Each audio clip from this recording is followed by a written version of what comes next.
like to welcome everyone to the Tuesday, November 12th City Council meeting. And the first order of business would be the roll call. Holly.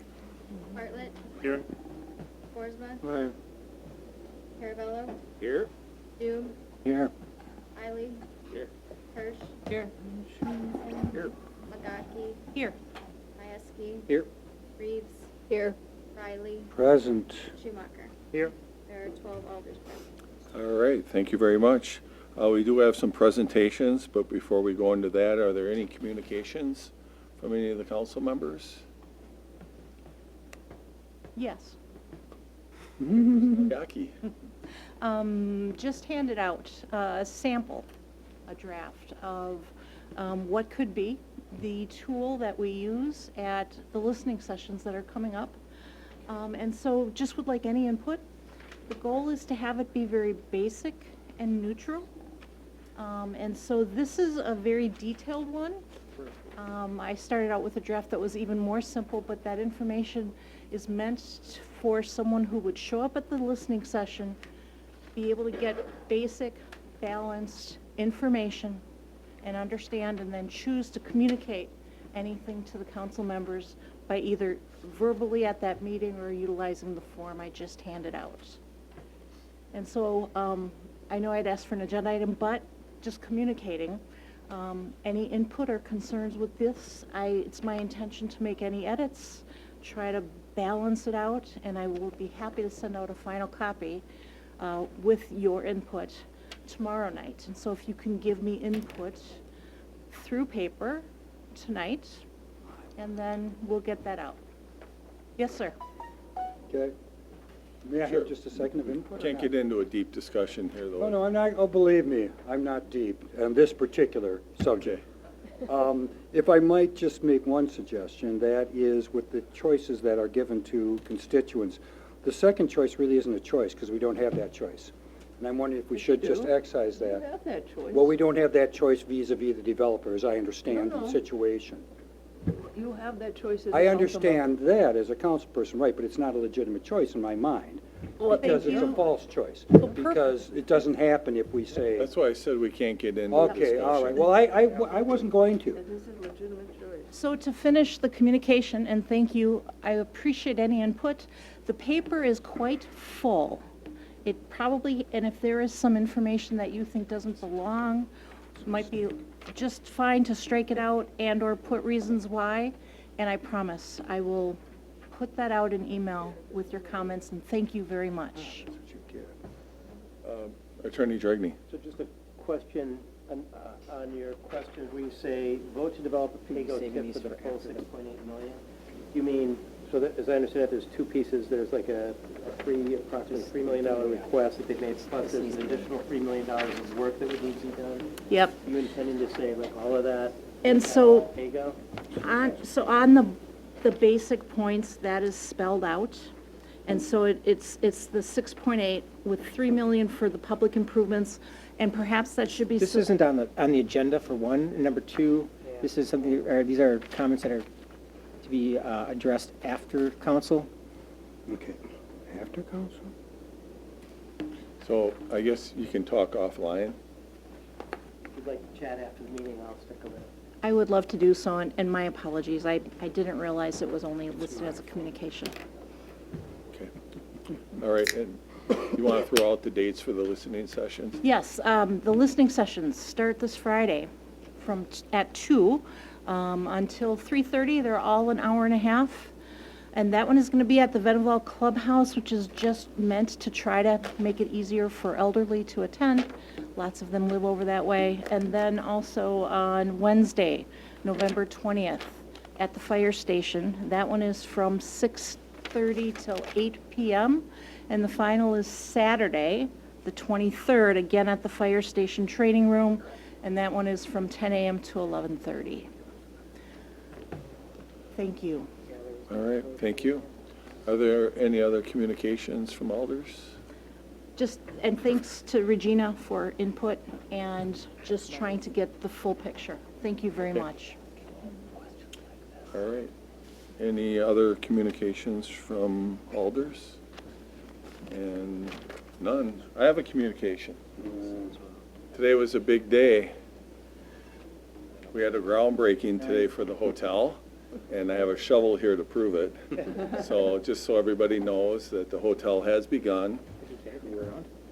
Yeah, they had it staged so even I could dig a hole with it, so it worked out pretty well. Although it was cold out today, they had a tent with heat in it, and they anticipate it'll take approximately 10 months to complete the project.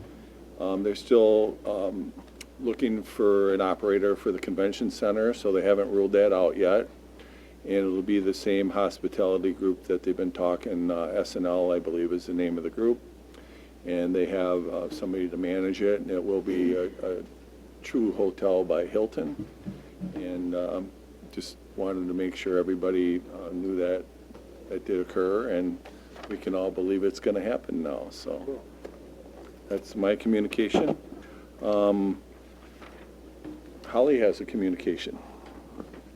So for the 2020 local races, Alders, District 1 through 4, the municipal judge will be up for election. Certain seats in those Alders 1 through 4 and the municipal judge will be up. The first date to circulate nomination papers for anyone that wants to run is December 1st. All materials need to be handed into the clerk's office by January 7th. And if you are currently holding office and do not wish to run again, the notice of non-candidacy needs to be turned in by December 27th. Okay. Once again, could you mention the alders that are up for election? The alders that are up are Reeves, Riley, Jensen, Hiley, and Bartlett. Thank you. Okay. And I just want to take a second to commend Holly. She's taken the initiative to go to Kettle Park Senior Living on, is it tomorrow or? Thursday, to reach out to the new residents there to get them registered so they can vote next year. So I want to thank Holly for that. Okay, are there any other communications? Under presentations, we did talk a little bit about listening sessions. Did that cover everything that you wanted to cover? And then I just had a quick statement that I wanted to read regarding Fire Chief Wegner's retirement. After 38 years as a Stoughton firefighter, Chief Scott Wegner has announced that he will be retiring effective January 2nd of 2020. As a firefighter, Deputy Chief and Chief Scott has dedicated his whole life to firefighting in the city of Stoughton and surrounding townships. He began his career as a volunteer and was later hired as a fire motor pump operator / inspector. In 2015, he was promoted to Deputy Chief and then Fire Chief, and he has served on many different associations, including the Dane County Chiefs. He was a representative for the International Fire Marshals and also with the Wisconsin State Fire Inspectors Association. Scott has also been very active in the community as well, and I just wanted to take a second to thank Scott for his leadership in this fire department and the dedication that he gave all those years to the city of Stoughton. The Police and Fire Commission, Human Resources Director Gillingham and I have met to discuss a transition plan. We want to ensure that the transition is seamless, and to that end, we'd like consideration to have Marty Lamers assist us during the transition from Scott's retirement to the hiring of the new fire chief. So you'll see that in front of you tonight. Marty has indicated he's willing to help us out, and we appreciate his knowledge and experience. If you happen to run into Scott out on the streets or at the fire department, please take a moment and thank him for all the great years he put in for the city of Stoughton. So that's it regarding that one. We do have a presentation tonight, and that'll be coming from Public Works Director Abear. We're going to talk about snow and ice removal in November. Is this true? October, actually. October, okay. Yeah. So it looks like we have you queued up to go. Thanks, guys, for giving me the opportunity to give an overview of our snow and ice removal operation. Unfortunately, we did get started a little bit early this year. So far in October and November, We've had 15.4 inches of snow, which is not fun for anybody. So far this entire year, we've had 64.6 inches. Our average is 42 inches per year. So that's 64 inches, and we still have another month and a half to go in the season. So it's been a grind this year, but luckily we have a pretty good staff that really does a nice job for us. So as I go through this, just let me know if you have any questions. I can explain exactly what we do in our processes along the way. Oop. Jamie, what did I do?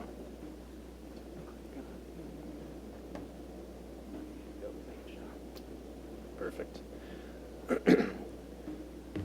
So we have roughly 120 lane miles of roadway to clear.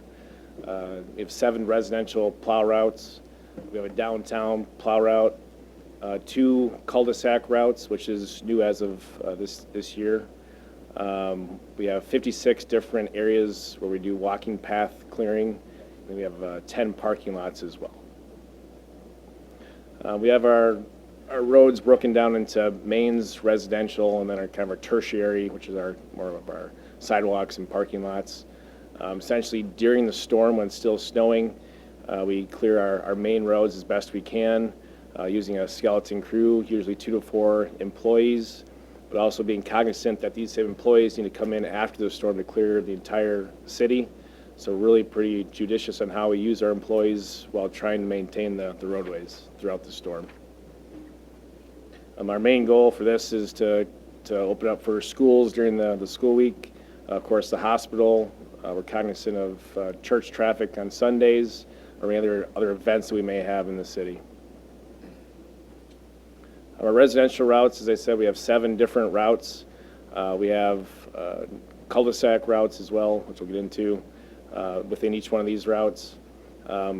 Our policy is to plow curb to curb. Typically, this last storm, we held back slightly because we still have leaves on the terrace, as many of you know. Leaf collection is still ongoing throughout these weather. The cold weather and the snow definitely hampers our progress, but next week looks like we're going to have a little bit of a reprieve in the weather. We're out today collecting leaves, and that'll be ongoing. I know we've been getting some calls on leaf collection, but we'll do our best to get through the city, at least one more time. And if we have weather that's conducive to collecting leaves, we may even put it into an extra week or so. And we'll be communicating that through our website and social media. So to clear all of our residential routes, it takes roughly 9 to 14 hours, depending on the conditions. Ice, heavy snow presents a challenge that could take us longer. Also, duration of the storm presents some issues. A couple years ago, we had a 3-day event, which is tough with a smaller crew that we have. So really got to plan on how we utilize our staff to keep them fresh and safe on the roadways. Cul-de-sac routes, we have 36 different cul-de-sacs in the city.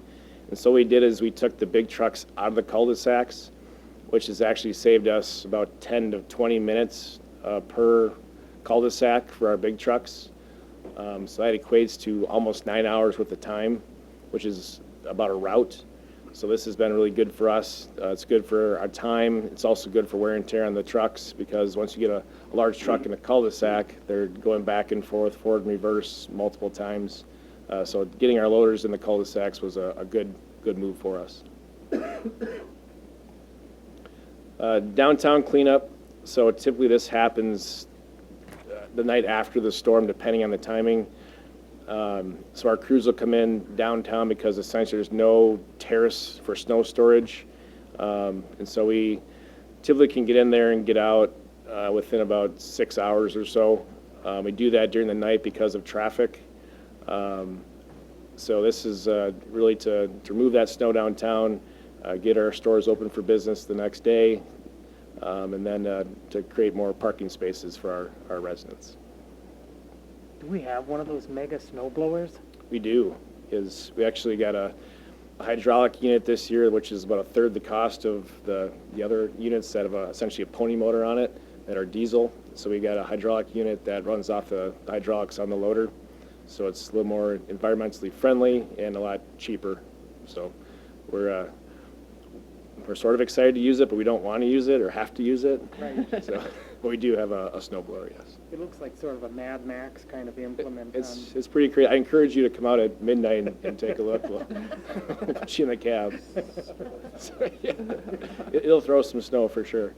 And with that being said, also, if anybody would like to do a ride along anytime, you're all invited.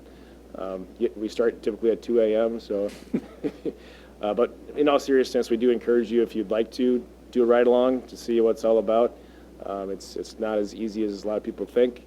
So if you're willing to, we'd welcome you. So our Parks Department does all of our city-owned buildings and our sidewalks, which I mentioned, we have about 56 different sidewalk areas, and then all of our parking lots, which you have 10.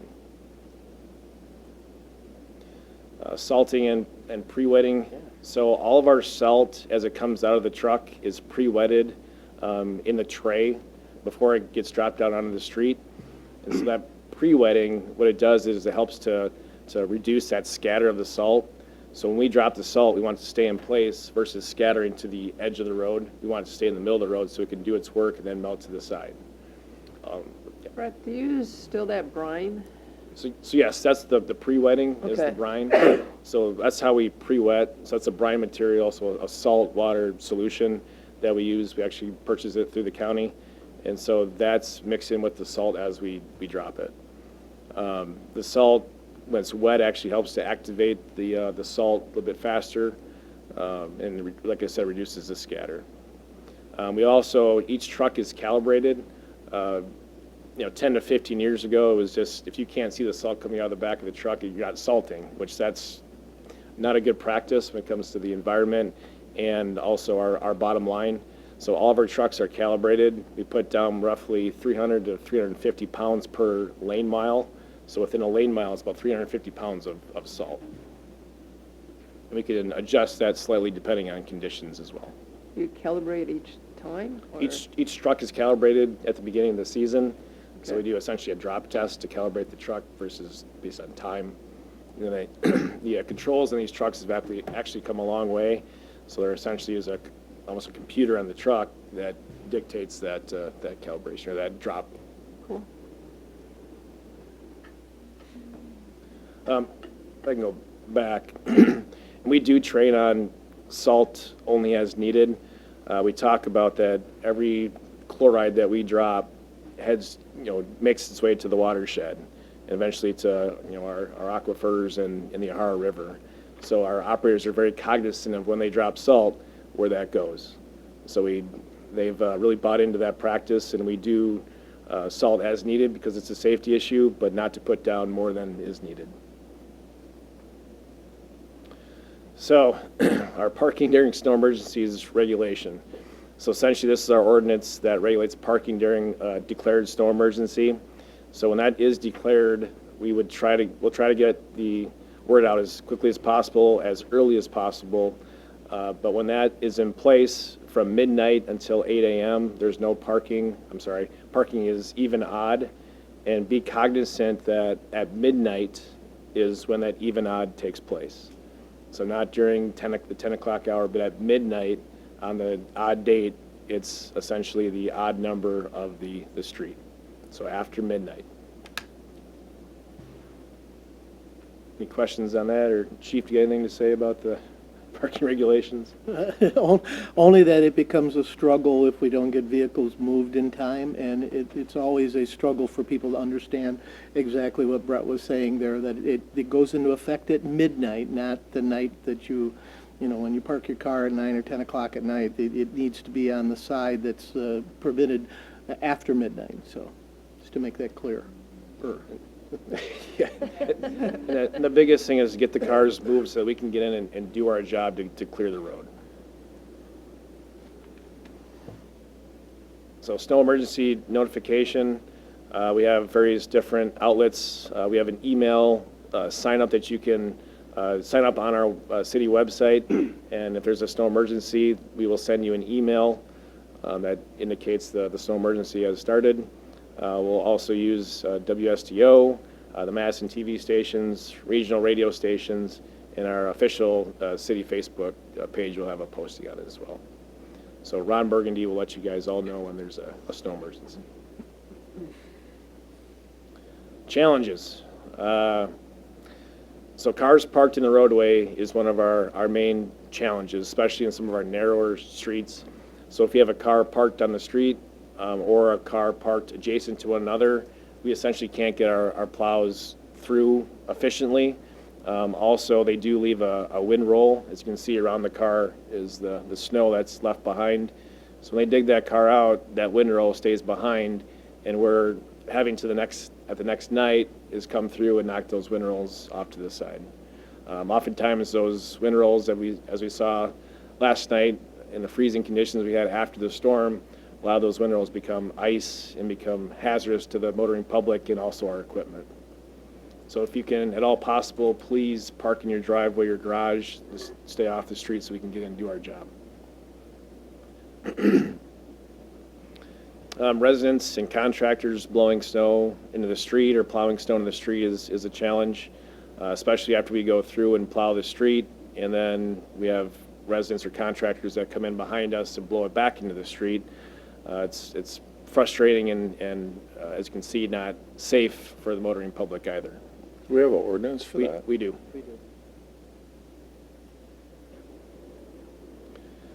Garbage cans in the roadway is also another obstacle that we have to maneuver around.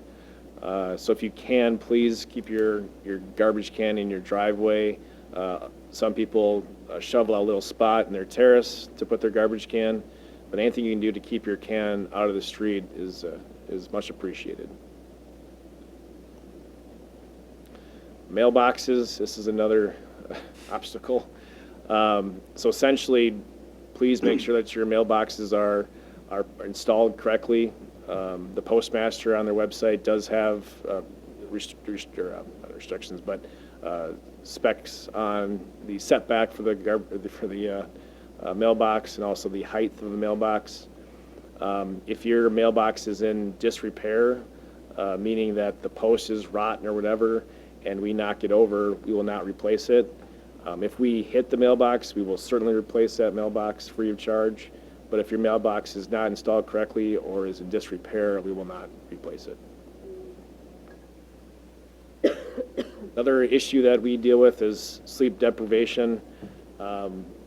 These guys and gals are operating large pieces of equipment, sometimes for 10, 12, 14 hours. So we take this very seriously. We try to give them as much sleep as possible. We don't have a large crew, so during the storm we try to deploy 2 to 4 people, but try to get them home in time to get some quality sleep, if you can call it that, knowing that they're going to be coming back after the snowstorm is finished to clean up the entire city, which takes 9 to 14 hours typically. So this is one of our big issues. And also being cognizant that after they're done with clearing the streets, that next night they have to come back and do downtown. So it's a tough go, but we have a dedicated staff that really does a nice job for us. And the biggest thing is we're just out there trying to do our job. Please be patient. That's supposed to read. Our plows can't be everywhere all at one time. We do get some calls, maybe 4 to 6 hours in, hey, where are the plows? Well, they're working their way there. To do a full plow, like I said, takes around 9 hours. So they'll get there.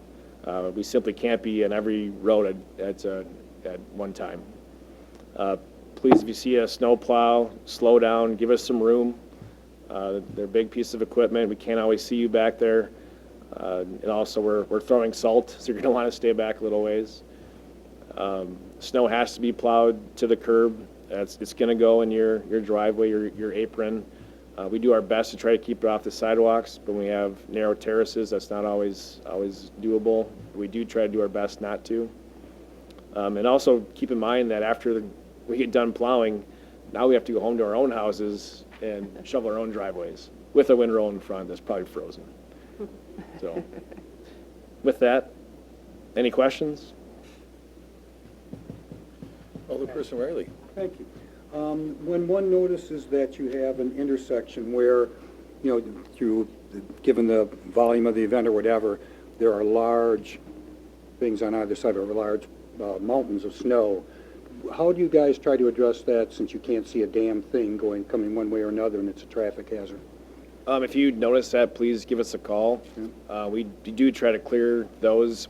First of all, we don't try to I know pile it that. on the corner, but if Right. it does happen, last year we had quite a bit of snow. Right. It was an issue. We do the night or the day after or the next day, 2 days after, we'll try to clear snow out of cul-de-sacs, corners, things like that. But if you notice a hazard, anybody, please give us a call so we can take care of it. Thank you. Alderperson Schumacher. Brett, the salt that you guys use on there, is that primarily a sodium chloride, or do you guys mix in magnesium and calcium? We stay away from mag chloride. It's very corrosive. It does, I think, more damage than good. Yes, it'll work better in lower temperatures, but I think, like I said, does more damage than good to not only our equipment, but Right. to your vehicles. So we had, negative 26 was it February? The mixture that we used, just the brine solution with the salt, worked pretty well. You'd be amazed when the sun comes out, typically after a storm comes through, when that front comes through on the back end, you typically get some sun, not always, but when that sun pops out, it does wonders, even in cold conditions. But it is just mostly a sodium, that's what you're Yes. saying? Okay. Alderperson Caravello. And, hey, Brett, you probably knew that I was going to ask this question about the... downtown, or- Well, it's about downtown and crosswalks, but, for me, primarily downtown, since that's where I'm going through a lot of crosswalks. But I think I've asked you about this in the past, is that, a scenario where somebody has a property at a crosswalk, the snow, they've gone out and shoveled and figured that they're done for the day. The plow comes by and leaves some leavings, a little mountain of snow that is now blocking at the bottom of the sidewalk ramp at the corner. Yep. And it's not on the sidewalk, but I would describe it more being in the gutter. The gutter pan. But the person, whoever the property owner is, and now the city has some Yeah. property downtown, how do you address that? So ultimately, it's the responsibility of the property owner. Keep in mind, downtown, the county also comes through and pushes snow. Obviously, it's a main thoroughfare. There's multiple trucks throughout the storm and after the storm that come through that area and push snow. It's still the responsibility of the property owner to do that. If there's a large pile away from the curb where it's too far away, please give us a call and we can come manage that. As far as shoveling that crosswalk or that apron or approach, that's essentially the property owner's responsibility. Okay. But again, we don't want to leave excess on that corner. So if it's more than what's probably normal, I would encourage them to give us a call. Chief Leck, did you want to add something? I only want to take this opportunity to thank Brett and his crew, how responsive they've been in the past during snow events. As you know, they materialize quite quickly, streets deteriorate fast, and we're usually the first ones that are letting Public Works know where the bad spots are. And I'll tell you, time and time again, I'm amazed how fast that they get to those locations and mitigate the slipperiness of the roadways, which keep our motorists and everybody moving at a good time. So just wanted to tell him how much we appreciate that. So. Thanks, Chief.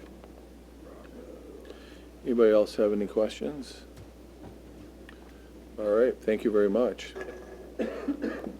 Minutes and reports are in the packet, and that takes us to public comment period. And we have one person signed up for public comment, and that would be Francis Sullivan. So we have another attorney in the room. That makes, what, 3? You can never have too many. How many opinions will we get? 4? How many are you willing to pay for? Welcome. Alderperson Boersma. Honor, I was going to ask that one of the minutes and reports from number 2 would be removed for private, for discussion. And that would be a food pantry for June 20th and August 15th minutes. Oh, okay. But you passed over that, I think. Well, those we don't approve. Those are what? Those are approved by the committee. Is that something you want to talk about? Yes. You want to talk about it now, or you want to talk about it after, or in the next? Well, I mean, we're at number 2, so I know that they're in the, but I would like to talk about. Okay, well, we can do that quick. Okay. I've been reading the minutes reports from the food pantry, which is from June 20th and August 15th, and there's typically some times where they don't feel like they have enough food, or they can't get it, or it's going to cost them money because they have to go out and purchase it. Stoughton has been really good in giving food and donating food, but there are times when the food pantry doesn't have enough food. Today, I volunteered at the Second Harvest Food Bank on Dairy Drive in Madison, and we are the only food pantry, only city food pantry that doesn't accept Second Harvest food. And I notice in that we do fund them because we give them some space to operate, and I'm not quite sure why they don't accept, but we have, a number of food pantries in this county, including our other food pantry, which does accept Second Harvest food. And I would, my only point is that I would suggest to the food pantry, which is our food pantry, the city food pantry, that they would reconsider their position about not accepting food from Second Harvest. I don't know, I know that historically in the past, the reason why they didn't accept food was because it really should go through a 501c3, and they were not, but we do have a community foundation where we could have passed through that facility for them to be able to accept food from an entity like Second Harvest Food Bank. So I wanted to mention that. I'm not sure that everybody knows about that issue. I think it would probably relieve the number of people who have to donate food to the food pantry, and I think it would behoove them to look into the possibility of accepting Second Harvest food like every other pantry, except with the exception, I think, of Barneveld, that service is available through Second Harvest, and they should reconsider their position on not accepting. Okay. So that's what I wanted to say. Thank you for that, and I'll have them put it on their agenda. My understanding is because they're not a 501c3 as a city food pantry, we're not eligible to get food directly from, and I can have the folks that are on the committee check into that. We can do it through a pass-through, as I understand it. I'm not sure how that would work, but we'll put that on the A number next of other food places pantry do that through agenda. pass-through, so you can Okay. check that. All right. Thank you. Thank you for that. All I needed Anything to else? notice. All right.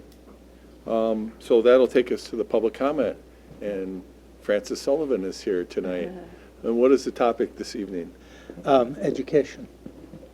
So I wanted to start out, first of all, by thanking the council members who reached out or took the time to talk to me after I appeared here to talk about Kettle West Phase 2. And whether you agree with my position or don't agree with my position or haven't made up your mind yet, I really appreciate you taking the time to discuss it. I wanted to come to you tonight with actual good news, which I assume is somewhat rare in your world as it is in ours. The DPI, the Department of Public Instruction, issues school report cards every year, and they rate your district and the individual schools on a scale of significantly exceeds expectations, meets expectations, does not meet expectations, and there's one at the bottom which is really, really bad. This year, for the first year, the report cards came out today, and this is the first time we as a district exceed expectations. And we're really excited about this. We want to, I speak only for myself tonight, But we are going to be discussing the school report card data in some detail at our meeting next week. And I want to invite all y'all who want to come and hear us talk about it, hear what we're doing in the schools, hear about the progress we're making and the steps that we are taking, and how badly we need Kettle West Phase 2. So that's all I have to say. Thank you very much. Thank you. I just want to know when. When is your meeting? 7 o'clock next Monday. Thank you. And it's over at the administration building, which is the big building by the River Bluff parking lot that is not River Bluff or the 1892 building. Thank you. Thank you. Thank you. Okay, item number 4 is the consent agenda. We have some minutes and some operator's license included. Entertain a motion to approve the consent agenda. So moved. Second. Motion by Jensen, a second by Hiley. Would anybody like anything removed from the consent agenda? Hearing none, all in favor, say aye. Aye. Any opposed?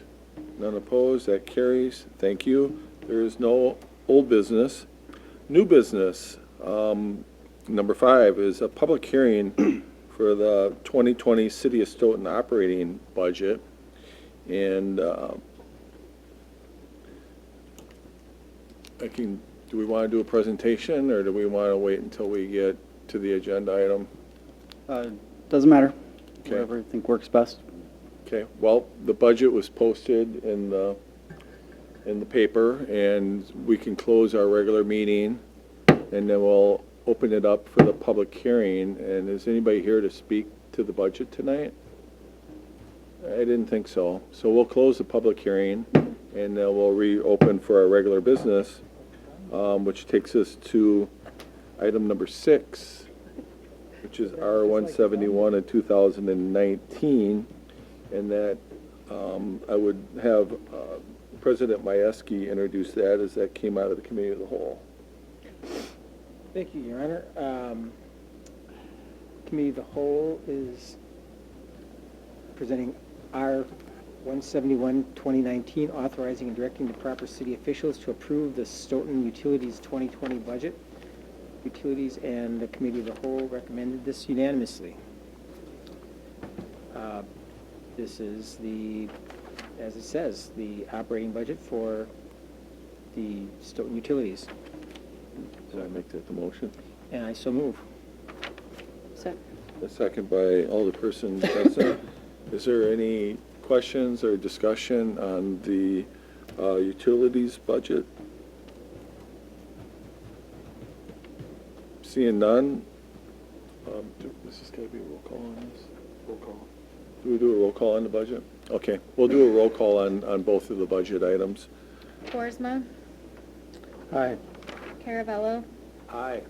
Doom, Aye. Hiley, Aye. Hirsch, Aye. Jensen, Legaki, Aye. Majewski, Aye. Reeves, Aye. Riley, Aye. Schumacher, Aye.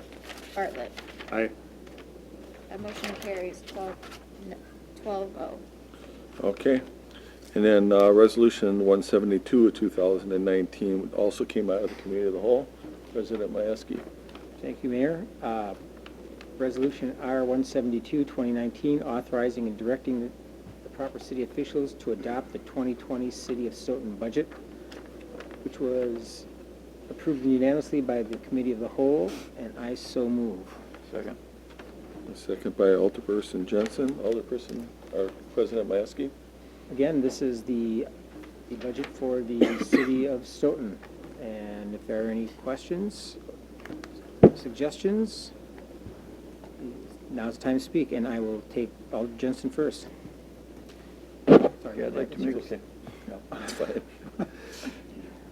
I'd like to make an amendment to the budget, add $28,000 to the budget for the purpose of moving the COS, or the Community Service Officer, from part-time to full-time. And I would ask that somebody please second so I can explain why. I'll second so you can explain why. The reason is that this officer is very valuable to the police department. The chief can speak to that. I don't think there's an officer there that has not utilized her for clerical work. She's been a huge asset, and I think it would be sad if we lost her due to circumstances beyond her control. That she is at a position where she needs to find full-time employment. For her benefit and for ours, I think it would be worth the finding the 28,000 and doing moving this to full-time. I did talk to Jamin. He does have options for us to go to look at to find the money. So I'd ask Jamin if he could please talk about that. Well, just to confirm, the motion, was that to go to full-time then? The full-time. Okay, because the full change is actually $49,000 to go to full-time. Okay. No. Then I would make the motion to 49. Was it, to make it full-time is 49? Yes, to move to full-time. That would be my Is the motion. second good with that? Yes. Thank you. Okay. So the motion is to add 49,000 to the budget for the position. To bring the community service officer up to full-time. That's the full motion? Yep. Okay. And is there anything you wanted to add? Otherwise, I saw a couple hands go up.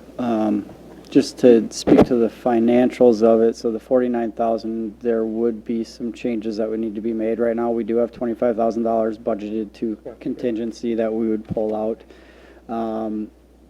I believe there's maybe 8,000 left on a bottom line, so I think at that point in time, we would probably look at reducing the budget that's going to the sick leave fund, which we used to pay out for retirees. That could potentially have some consequences later down the line, looking at the individuals that are eligible to retire in the next year or two. Those would probably be the changes that we need to make. I think at the committee of the whole, I did talk about some of the concerns with moving any additional monies towards labor costs, because that is a continuing cost going forward, in terms of how it would impact the expenditure restraint and potential deficits the next year. Again, those are all assumptions at this point in time. We're forecasting ahead. So it raises some concerns for me to move any additional dollars towards labor at this point in time. But again, there are options that we could change. Again, the amendment to the budget would be to eliminate the $25,000 to contingency and then remove the balance out of the transfer to the sick leave fund to make up the difference for that. I had Alderperson Hirsch and then Boersma. As much as I'd like to fund this position as well as many of the other positions on this, I don't feel comfortable taking it out of our retirement fund. I think we are shooting ourselves in the foot later on. I mean, there's so many positions I wish we had money for, and I can't put us in jeopardy. I can't vote for this to put us in jeopardy. I wish I could, but I think it's, in the long run, it's not sustainable. And I wish I could say yes, but I can't. So I will be voting against it just because the money isn't there. Real money isn't there. Alderperson Boersma. I certainly object to this motion. I will be voting against it. I think when you look at the personnel, I'm on personnel. When you look at the personnel issues of the city, we have a number of places that we can put money, including this one. But in terms of how, my understanding on how we had originally got this position in effect, we had the assumption that this would be a part-time position rather than a full-time position. One of the issues that comes up is benefits. When you go to a full-time, we're potentially spending quite a lot of money on a position that we had anticipated would be part-time, which in a full-time position would go into a totally different realm. So I strenuously object to this proposal from Alder Jensen, and I will be voting against it. I don't think it's fair for other people in the city, other personnel that we have working for the city. I think it flies in the face of some of our right sizing that we have. I don't think it's a justified sort of move by the city at this point, and so I will be voting against it. Alderperson Bartlett and then President Mayeski. Yeah, I'm going to be voting against it as well. It is an important position. We definitely need it. I know, as being on the Personnel Committee as well, I know when this was made, there were some accommodations made to make this a more attractive position. The salary was made higher than it would have been from our Springstead study and our the rating system that we had done. So the salary is higher than it would be from a normal full-time position. So, and I don't like reducing that sick leave fund and retirement commitment.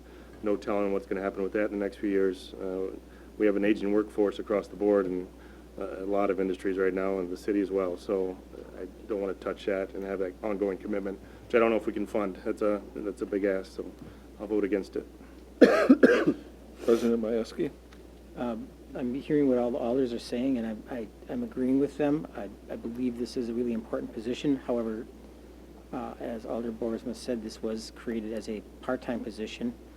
Also, in regards to when we are considering moving a position from part-time to full-time, the person who is there should not be part of the equation. We're talking about a position, not a person here, and how the city works. So that should not should not factor into this.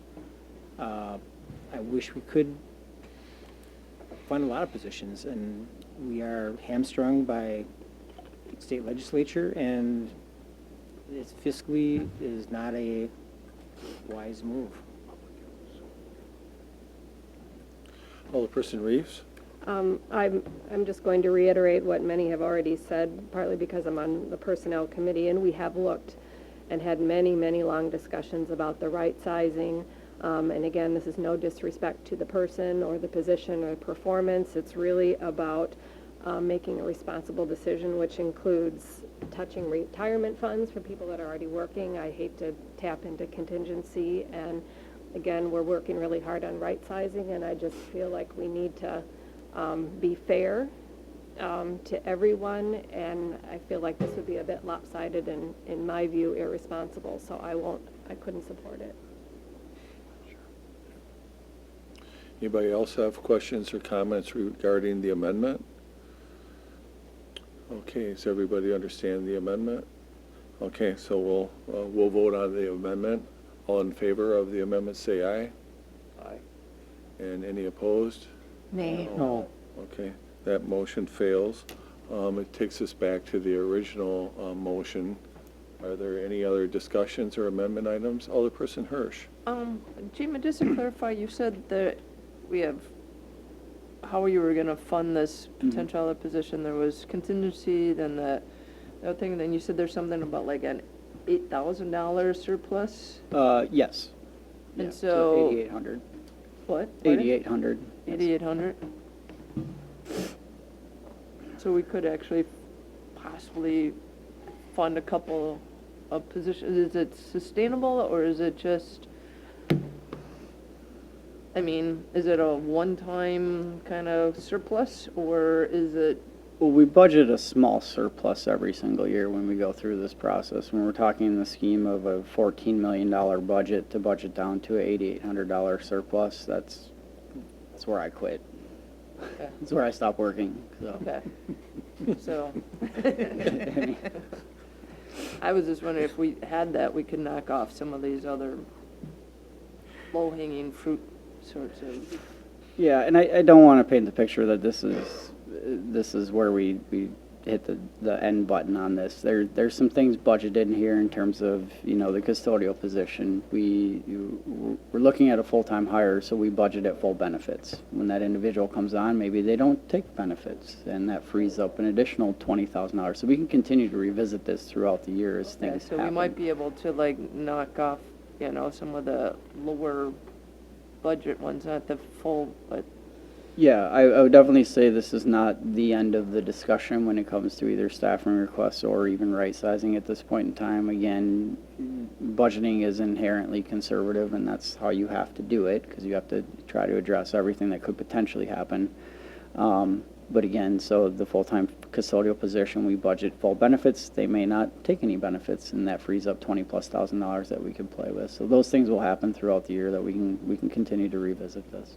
Okay, so we might be able to squeak out a couple of the low-hanging fruit. Yeah, once and everything is done. I think we've been doing that even within 19 with some of the positions. We've been able to get placed on the matrix or even right size. Things happen, and we look at funding sources and we find out, yeah, we can do this. I mean, hindsight's always 20/20. Things happen, people leave, don't take benefits, move on to their spouse's benefits, things like that, and you realize you have the money available. So it's a moving target at this point. This is the best we have right now. Okay. Alderperson Riley? Thank you, Mayor. I'm going to, as a matter of principle, if nothing else, move to amend the budget to fund the circulation supervisor to full-time at the library. Before I discuss further, I guess I need to see if somebody will second, huh? Second. Thank you.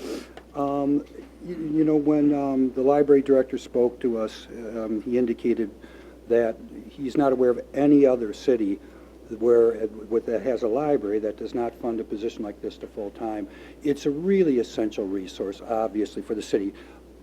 Again, like everyone else, I wish we could fund all of these darn staffing requests. I really wish we could, and maybe someday we'll get a new legislature and we'll be able to start doing more things with our budget. But just as a matter of principle, I think this is an extremely valuable resource. I think it is in some respects a jewel in this city, our library. It's an essential position clearly for the proper operation of that library. So with that in mind, I'm going to make that motion. Okay. I made that motion. So we have a motion and a second. What was the dollar amount on that one? It was $19,211. Not the option. I apologize. You didn't do the option 2, where it's only 7,800. Oh, I didn't see an option to it, 7,800. I apologize. I'm looking at the staffing requests from our groovy thing that Jamie put I just want to together. make sure we're talking about the same thing here. Sure, I'm talking about the 19,211 as I understood, but Point of clarification? Sure. Could we invite Oh, short- thank you. quickly library director up to speak to the difference between the two? Sure. It's been done in That'll 2 be different helpful. meetings. I'd like it crystal clear. Okay. Thank that's you. fine. Welcome. Thanks. Sure. So first of all, thank you for the opportunity to address the council. I appreciate it. The difference is the 19,000, that is to take the position from 30 hours to 40 hours.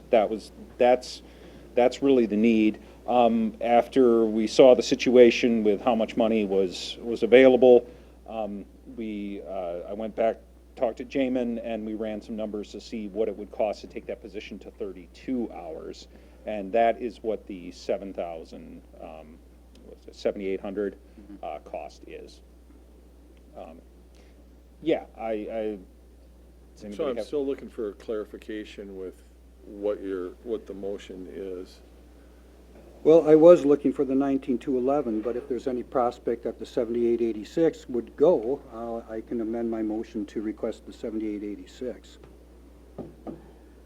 I guess that wasn't particularly clear, but it gives you, an idea of where I'm heading with this. Yeah, I mean, that personnel request and also the other one, the one for the admin assistant, those are, I guess I like to think of them as low-hanging fruit. I do realize that it all adds up, and there's no such thing as a small request, because they all add up, they all add to the bottom line. I think in particular, the 2 library personnel requests are an opportunity to make a big difference in the operations of our organization for a relatively small amount of money. Again, understanding that there is no such thing as a small amount of money. Sure. So the request was for option, I guess, with the thought that... what is the request? The request was for the 19,211 that had been requested. If that gets voted down, I can bring another motion, I would think, can I not? You can do anything you'd like. Thank you. So within reason. I had Alderperson Boersma and then Reeves So I find myself in a position of having to reiterate what I just said in terms of the previous discussion about a position that was not on the books at this point. I think that, again, I think we have a personnel committee that has to look at these issues, and I think we should. But in this particular situation, I think at the last minute in a budget to add a position like this, once again, we need to look at right sizing. We need to look at fairness to the rest of the city and the other staffing that needs to, we have a number of requests for additional staffing in different departments. I think this is not a good time to do it, and I think we need to really look at this in a more studious way rather than just off the cuff having it at the last minute. So I will be voting against it. Alderperson Reeves. I just was, I guess the question is, where would the funding come from? Again, we have the $8,800 for the surplus right now. We would just reduce the contingency amount. Just so you all understand the way the contingency is budgeted right now, it's actually budgeted with real existing revenue at this point in time, if that makes sense, because historically contingency is just basically, it's budgeted as a line item, but there's no revenue backing it. So I don't want you to misunderstand what that contingency amount is at this point in time. It's not that we're eliminating that contingency amount. We can still spend against the contingency up to the $80,000 like we have historically. We just didn't budget it the same way that we have in the past because historically there was no revenue that actually backed that contingency amount. This year, just to get the $25,000 budgeted, we put it into contingency because that will impact the expenditure restraint going forward. So you want to budget as much as you can because that's how much you get to raise your budget by the next year. Like we talked about, the committee of the whole, some of the concerns were potentially looking forward in terms of sustainability and pay increases and benefits increases and things like that. You always have the option to say, we're not going to budget contingency next year, but you're always going to have to budget the additional labor costs if you do this, just so everybody understands. I guess with that, I would feel more comfortable putting a place marker here along with other positions, again, because I don't want to grab something just because it meets the dollar amount, and I think many of these are justified, and so I would, if we don't approve one of these right now, it doesn't mean we can't down the road. So I guess I would prefer to not make an emotional decision based on a last minute, I guess I'd prefer not to make a last minute decision and then perhaps just let's bring it back to personnel and council to maybe see what money might be available. So. Okay. I had Alderperson Boersma and then Schumacher. This goes to another issue, and that is that I think personnel is our most valuable resource for our city. And I don't want to not vote for positions that can enhance the city. But things like, and I've talked about this before, and I think it's probably we've already voted on it, but something like an electric motorcycle for the police department is at $20,000 would be a place that we could draw money from to pay for a more important positions within the city. But if we don't have any sort of reasoned way that we handle issues like capital things like that, and can't tie that into personnel issues, I think that's kind of outrageous.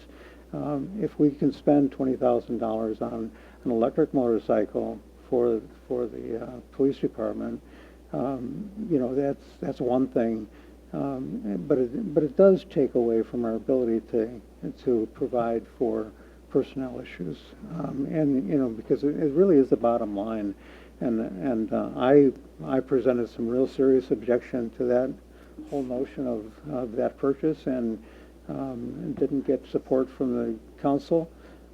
I think it's probably folly to the way we are handling that particular issue. So I think our primary thing is personnel in the city, and I regret having to do that with a very austere budget like we have right now. But to spend money in one way that I think is folly, and not being able to fund other resources, especially personnel, is just not right. I hate to do it, hate to say it, but I think we're doing some kind of crazy things as a council.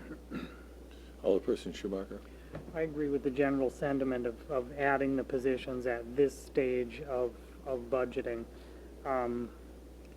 I just think it certainly sets a slippery slope for things, and we have looked at plenty of positions that we've adjusted and or modified in Finance Committee throughout the year. And I think that we should continue going through that process rather than trying to stuff something in here at the last minute. We've all spent collectively hundreds of hours working to get this budget as it stands right now. And I think if we haven't gotten the support on those particular issues that we've had throughout those leading up stages, that it should just be as it is and vote to the budget as presented. I would love to support all the positions available, but we talked about it for hours about how we could possibly do it. Okay. I have Alderperson, you want to go first, or? Go ahead. President Majewski, Alderperson Legaki, and Director Gillingham wants to come up and say a few words at some point here. Go ahead, Tom. I'm on the budget, or not on the budget, I am on the Personnel Committee also. And what I have to say to the council is that we need to trust the process. The reason that there's a Personnel Committee is to do insightful, logical, and fiduciarily sound decision-making when it comes to the personnel.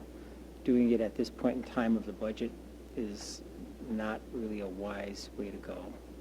We have, as Director Friedel said, we have time yet throughout the year to look at this, and so let's do this in a way that's concise and that makes sense and that is sustainable.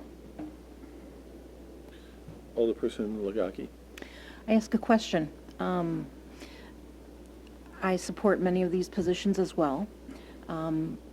Unfortunately, the library circulation supervisor position has got a time aspect to it, and that we're needing to fill it now. And so, not meant to be last minute, it is not. It's just that the timing of this budget and the resignation of the current circulation going to another position and us having this open, forthright, right sizing, saying 32 hours a week for this position is the direction I would like to see this go. I realize the amendment is for the 40, which I do not believe is wise right now, and I believe the library believes that as well. And so nothing off the cuff, this is very clear. And so I am advocating, perhaps when we are done with this amendment, that we please consider that because of the timing issue.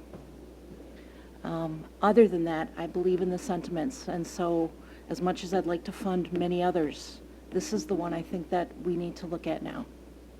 Thank you. Thank you. Director Gillingham. With it being the 11th hour and sitting in the back, I'm really struggling. And you're probably not going to want to hear what I have to say, but there's priorities here, and we've talked through these things, and there are committees for a reason. You have many employees who are the only way that they can move forward here in this organization is to leave and then come back, because then you get right-sized.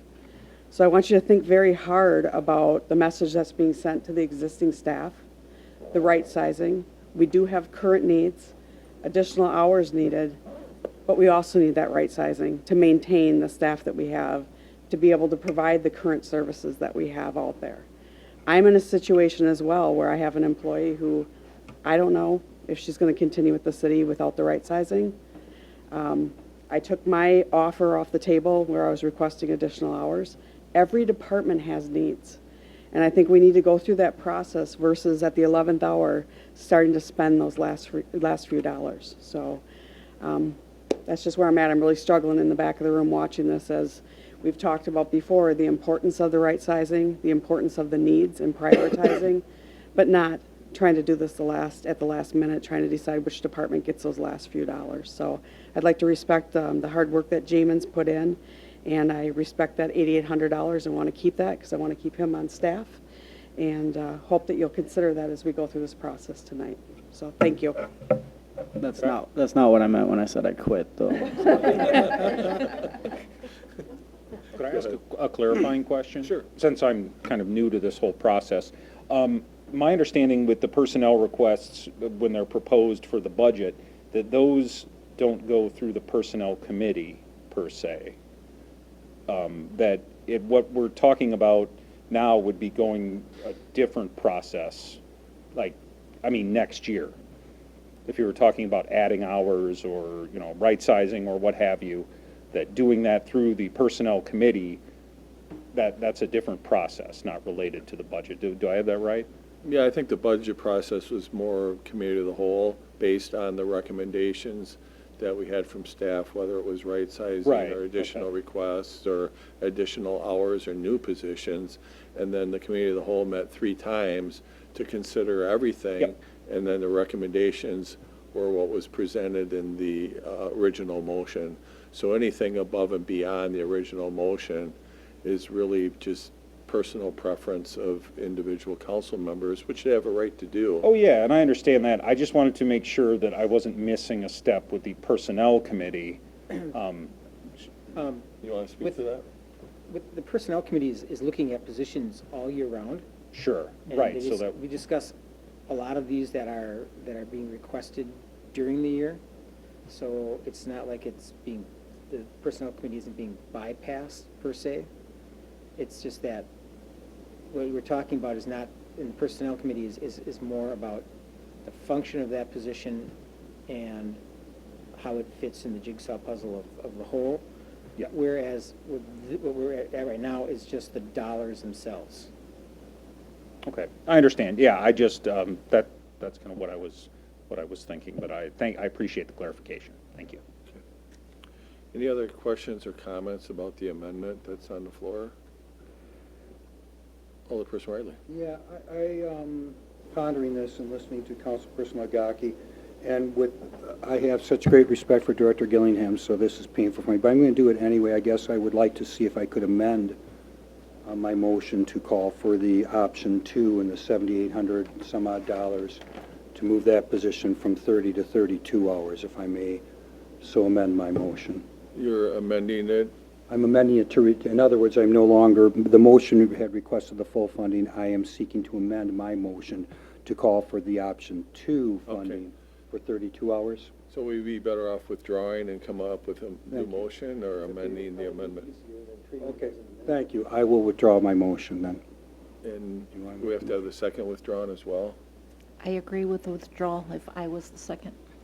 Okay. All right, so the motion was withdrawn, and what I understand is you want a new motion? I was, New amendment? thank you. Yes, Mayor. I'm going to move, and again, this is not easy because I listened to Director Gillingham and I have great respect for her, but I'm going to try it anyway because I don't expect it to succeed.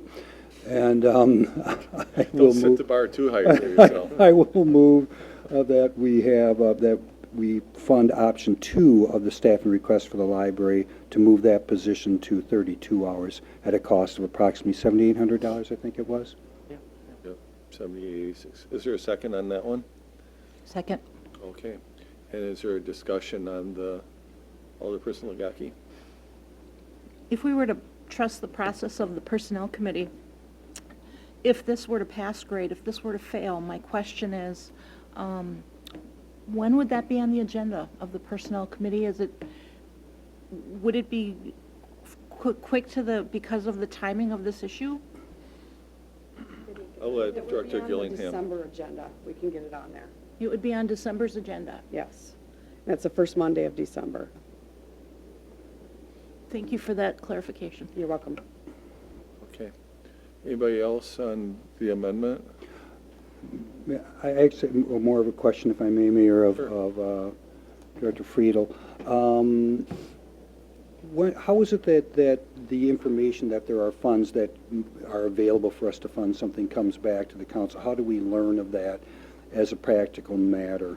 I mean, obviously, we're not looking at those dollars every day as you are. No, most of that would be coming through the personnel committee discussions, and a lot of that has to do with right sizing or request for reconsideration, which part of that process is asking about where the fund's coming from.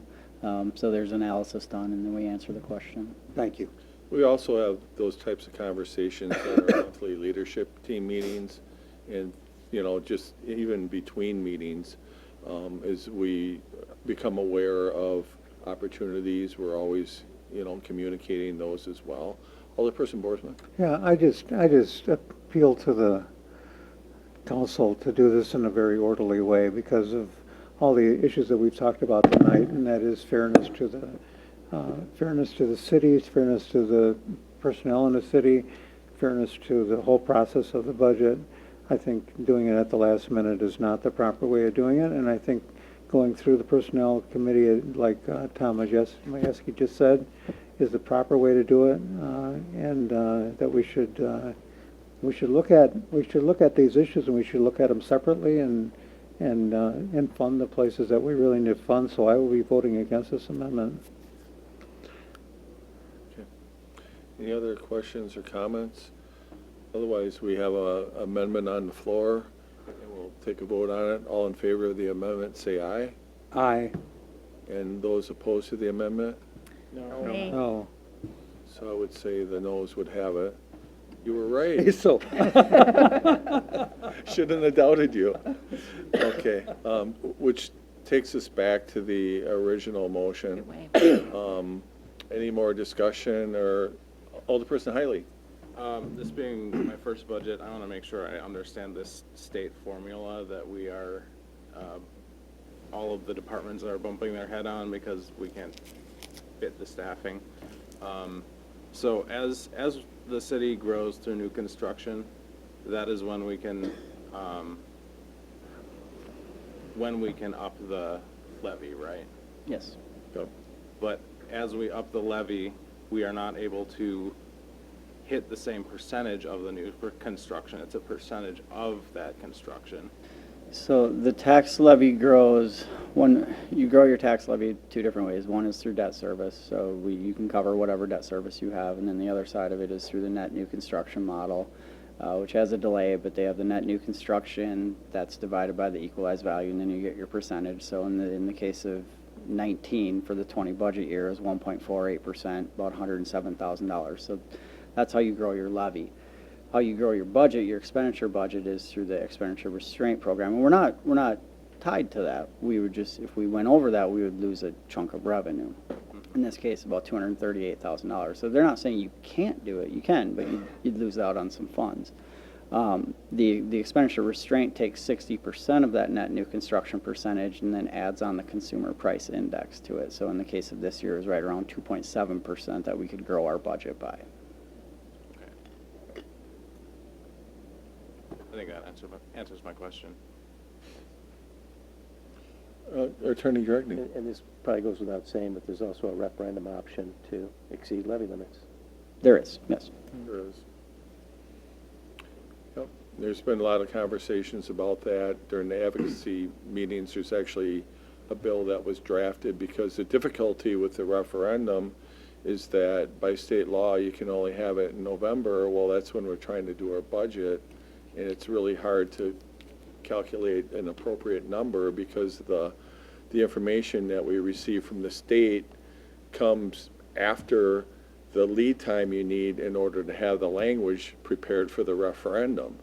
So even that is a difficult task. So there is some legislation right now trying to give municipalities an opportunity to have referendums in other months other than just November. So that's another challenge that we run into. So they really haven't made it easy by design. That's just been the will of the state legislature, and that's held true this year even with the new governor. And the governor had proposed that if our net new construction was below 2%, we could still raise our revenue up to 2%, but that portion of the budget was pulled out by the Joint Finance Committee. So that's kind of what we're up against. Basically, the budget is set up to encourage communities to grow through net new construction in order to cover the cost of living increases. And those are basically the reasons why we can't fulfill our staffing requests and we can't right-size all of our employees. There's just no financial path to do it. The good news is that we've been chipping away at it, and even in the last year on the right-sizing, we've closed the gap by over $100,000. So I'm pleased that we're able to do that. But unfortunately, we haven't been able to do that for all of our employees, and that's our goal. And we're going to keep working toward that with whatever resources we can apply toward that. But at this point, there's just really no way for us to get to there. Probably the closest thing we can do is at some point, if we have a TIF district that closes and the increment is high enough to raise our base levy, at that point, we would have more revenue in order to maybe close that gap and address some of the staffing requests. But we're several years away from being able to do that. The closest one we have that could even do something like that would be Kettle Park West. Some of our other districts aren't performing well enough to put us in a position to even consider that. So that's kind of where we're at. And I agree with a lot of the sentiments that are out there as far as trying to honor the additional staffing requests and everything else we're trying to do. The state is purposely, the goal has been from the legislators to put restrictions into place, not only for municipalities, but for school districts, because their number one priority is to keep the taxes down and protect the taxpayers. And what we struggle with is, we agree we want to keep our taxes down, but we also want to be able to provide the level of services that our community has come to expect from us, and we take a lot of pride in. And you heard about some of that tonight, during the presentation. We'd love to be able to have more resources, so if we run into a situation where it's snowing and there's still leaves on the ground, we have the manpower in order to come up with an alternative plan to pick them up, but we just can't do that. We'd love to be able to get to everybody's road within 9 hours. We can't do that. So we do the best we can with the people that we have. We invest more money into equipment than we used to, so our borrowing has gone up to make the work that we do get done in a more efficient manner, and that's really all we can do at this point. And our guys and gals are out there busting their butts off every day on behalf of the community in order to provide those services. And I'm really proud of what they're able to do with the limited amount of resources that we have. So that's really all I have, and I know this is a difficult thing for everyone to go through, but it's been this way since 2011, and when I go to the Capitol, I'll keep fighting for change, and hopefully someday it'll get through. So that's where we are. At this point, I think we're at the original motion. And does anybody else have any more discussion or anything else they want to try? Okay. Want a big raise. All right, we can call the question. Is everyone good for it? All right. So all in favor of the? Roll call. Okay. We'll do a roll call on the budget as proposed. Caravello, Aye. Doom, Aye. Riley, Aye. Hirsch, Aye. Jensen, Aye. Legaki, Aye. Mieski, Aye. Reeves, Aye. Riley, Aye. Schumacher, Aye. Bartlett, Aye. Boersma. Aye. That motion carries 12-0. Thank you all for the hard work and all the thoughtful questions and suggestions you've made throughout this process. It doesn't get easier, so we appreciate your participation in this process. Resolution 173, 2019 comes from the Finance Committee. Alderperson Schumacher. Thank you. Resolution 173, 2019 is setting a special charge for garbage and recycling collection fees. So move. Second? Second by Alderperson Jensen. Anything you want to add, Alderperson Schumacher? So with all the wavering and that we've had with fees increasing because of the lack of recycling possibilities and the additional costs that are incurred by John's. It's just a little bit easier if we keep it out of off of the property tax roll and collected as a special charge fund instead, or collected in a special fund set aside for that purpose. Okay, thank you. Anything you Get want that to right, add, Jamie? Jamin or Brett, or? Yeah, so we did create a special revenue fund because it is solely sourced through a fee. It's not a change in past practice, though. This was always collected through a special fee regardless. We just want to run it through council every single year. Obviously, we're seeing a slight increase in the fees this year, but again, we just want to run it through to get it passed by council. Alderperson Hirsch. In light of trying to figure things out to how to fund new positions, I was wondering, and I know Lisa had brought it up a couple meetings ago, our last meeting, is there a way that we could add on a slight fee of maybe $15 per household that would actually help with brush cleanup and snow removal that would actually pay for the new position? We are looking at that in Public Works Committee. Okay. So we are looking at ways to do that to But I pay was for just that. wondering if this would be the place that would actually be charged at that. Yep, it'd be similar to this, yeah, just another revenue and a fee for that purpose, yeah. Okay. Those Excellent. costs keep going up, obviously, and, yeah, and we're not covering those costs. Keeps taking more and more out of our budget, so we are looking at doing that. We're Right, I talking just to thought Jamin this would and be a Brett. great time if we could do that. It would be, put it on, come. We're still working out what that process is. I'm not sure the process to implement one of these funds, but Okay. I think Attorney Dragne's got some comments on that. We're also we're looking at that too, because we were asked to look at it. I think the concern that I have that we need to nail down is, I think the way the levy limit statute is structured is that in many cases, if you attempt to generate additional revenue by charging a fee, that means that you have to reduce your tax levy by an equal amount. So if your goal is an overall increase in revenue, unless there's a way to avoid that problem, you can't accomplish that. Okay.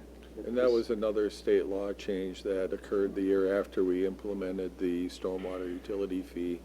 So they haven't made it easy in that regard. Some communities are going to alternative ways to special assess. Some are doing wheel taxes and trying to use some of those funds for these types of things.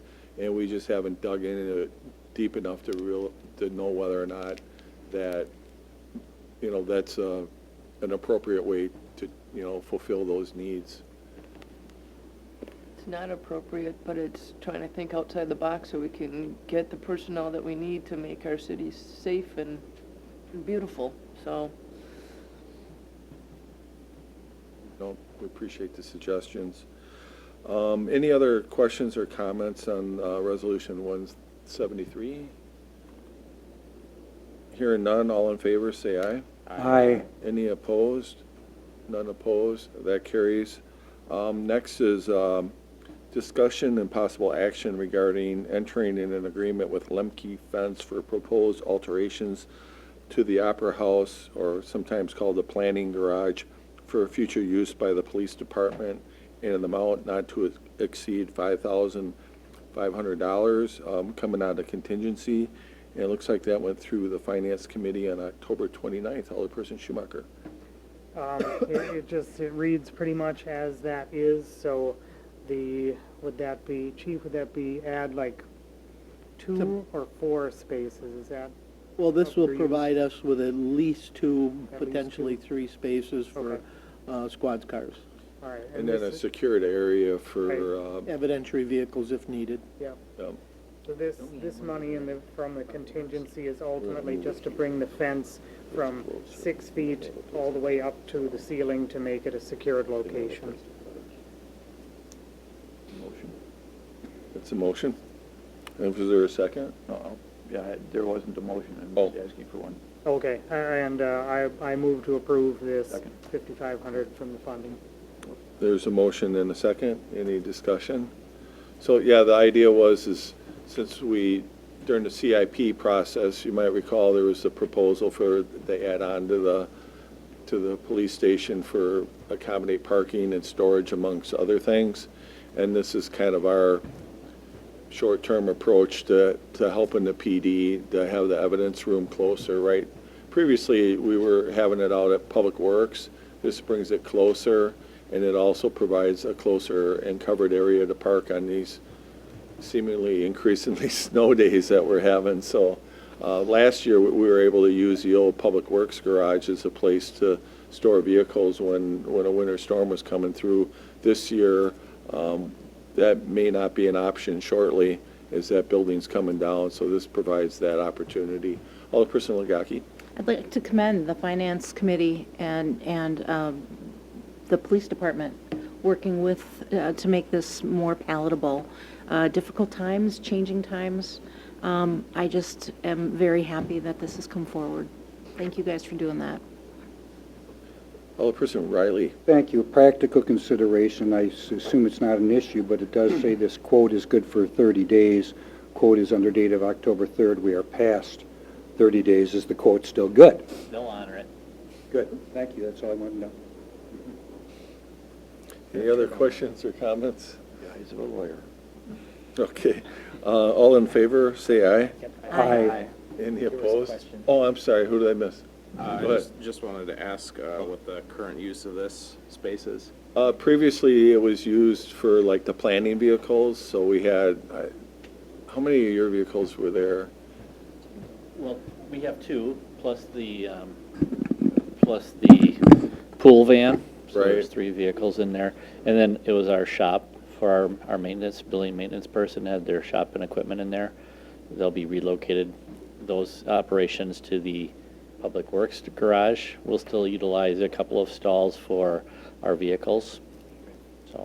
So by moving the shop, that's kind of what created the space for the evidence storage and some of the parking as well. So it was kind of a collaboration. We had Public Works, we had Finance, or Public Works, Planning, police officers, and the Opera House also had stuff in there, and Park and Rec did as well. So a lot of groups were involved, and they all went over there and figured out a way to share space, so that was a good thing. Okay, any other questions or comments? All right, we'll try this again. All in favor, say aye. Aye. Any opposed? None opposed, that carries. Next one is, item number 10 is consideration and possible action regarding Boardman and Clark request for conflict waiver regarding McFarland State Bank, Mant Community Center mortgage. So we have 2 items on here, and we've done this in the past, and I think Attorney Dragney can walk us kind of through what's going on here. Yeah, so as I understand it, the Mann Community Center needs a new roof, and they are trying to obtain funding or financing through the McFarland State Bank for that. McFarland State Bank works with attorneys at the Boardman firm and has requested help from that firm in preparing a mortgage. The city owns the underlying land. The Mann Center owns the building and has a ground lease. So the city would need to approve a mortgage for the financing to work. Boardman does work for the city as well on other unrelated matters, and in order for the Boardman firm to represent the bank on this particular matter, both the bank and the city would have to consent to that. So Boardman has asked the city's consent to allow it to represent the bank with respect to the mortgage.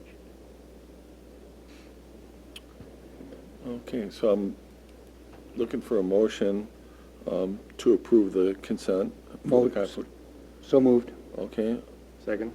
second by Bartlett. Any questions or comments on how this works? Alderperson Hirsch. Yeah, I guess I'd like to ask the attorney, like, do you see any downside to this? Because we own the land and they also work for us. I don't see any downside with respect to approving the consent. This is a very kind of generic transaction. Okay. And the city will be represented, as will the Mann Center. They'll have their own legal counsel looking at this. So I'm not at all concerned about granting the consent. Okay. Yeah. Thank you. Any other questions or comments? Hearing none, all in favor say aye. Aye. Any opposed? None opposed, that carries. The next item is part of that as well, And that's regarding the request for the mortgage for the property. Attorney Dragney, is there anything you wanted to add, or? Not much. I think as already said, the bank is requiring a collateral in the form of a mortgage as a condition of providing funding for a new roof. I don't have the number in mind specifically. I believe it's somewhere in the neighborhood of like $170,000 loan. And so, I mean, as you know, the risk would be if for some reason the Mann Center is unable to make the payments on the loan, that means the bank would in fact be able to recover through foreclosing on the mortgage, and you do own the land. So that's the risk that you face, and so you have to just make a business or policy decision about whether you're willing to do that to support the Mann Center's attempt to get this roof replaced. Alderperson Riley? Thank you, Mayor. Council, do we really have exposure in that event, given the fact that they have no security lien interest, or are we affording them a security lien interest on the underlying real property? We would be. We would be? Yes. Oh. Describe that in other terms, please. Well, so, in a simple case, let's say you own a home, you own the house, you own the land that the house sits on. If you give a mortgage to your bank, they have a mortgage interest in your property, everything, the land and the building. And usually, the land and the building go together from an ownership standpoint. Here, the city entered into a lease agreement with the Mann Center folks and leased the underlying land to them on a very long-term basis. And the city continues to have legal title to land subject to that long-term lease. The Mann Center owns the building and has a leasehold interest in the land. So the bank is asking for a mortgage. As I understand it, the bank is seeking a mortgage interest in the entire property, meaning the land and the building. It's the question. Go ahead. $160,000 is stipulated in this paperwork. What might we, if that were to fail, what might happen? Like, what would that look As a like? practical matter, if the Mann Center is having trouble making its payments, I expect they would be coming to you and asking you for help, and then the fact that there's a mortgage would simply be another factor in your consideration about what to do. So, my understanding, and Rodney, if you know more than I do, is originally when the Mann Center was built 20-some years ago, the city was kind of the, I don't know if the word is underwrite or co-sign for the original loan. And since then, and we used to provide a city council member as a representative on the Mann board. And then a couple of years ago, they paid off the rest of the loan, so they were basically debt-free. So then at that point, we no longer had somebody serve on the Mann board because we didn't really have any interest in the building.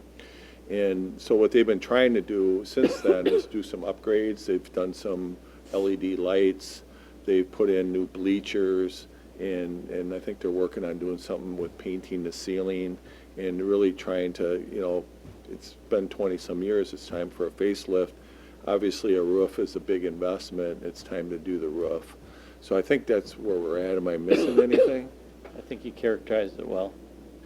And so it's just time for a roof, and the way it's structured, they basically have to come and seek, permission from us, I guess is the best way to put this. Yeah, because the city owns the land. So I guess a couple other things to add to the mix. I was told that they're trying to rush this because they're worried about winter. So just something to be aware of. It's already started snowing. If you want more information from a financial standpoint, I suppose you could go to the Mann Center and talk about, let's take a look at how you're doing and whether you have the ability to service the debt. To my knowledge, we don't have that information available tonight. Go ahead. My questions were just for information and understanding. And I actually feel, given our growth and our future plans and what the MANT does bring, I think our risk is low. I think that we're acknowledging the risk. I don't need any further information. I'd like to go forward and vote on this resolution. Okay, I think we still need a motion for this one.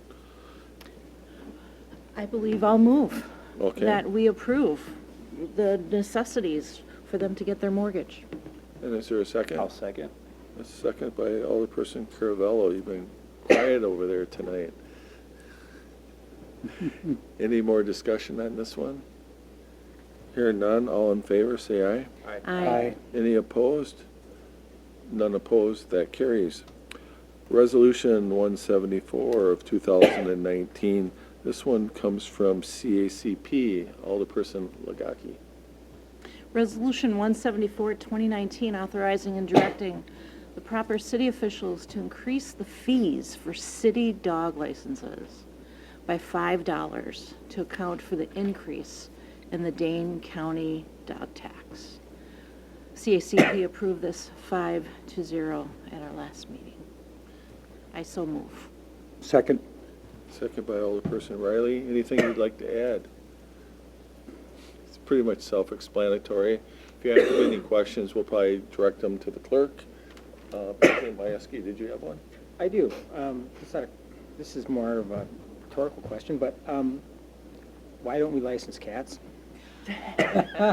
Let's do it. It's written down, and actually, Regina Hirsch has been challenged to come up with some research on it. Well, the reason I'm saying that is that, you know, you don't see too many dogs running around loose through neighborhoods, but I see a heck of a lot of cats running around through neighborhoods loose.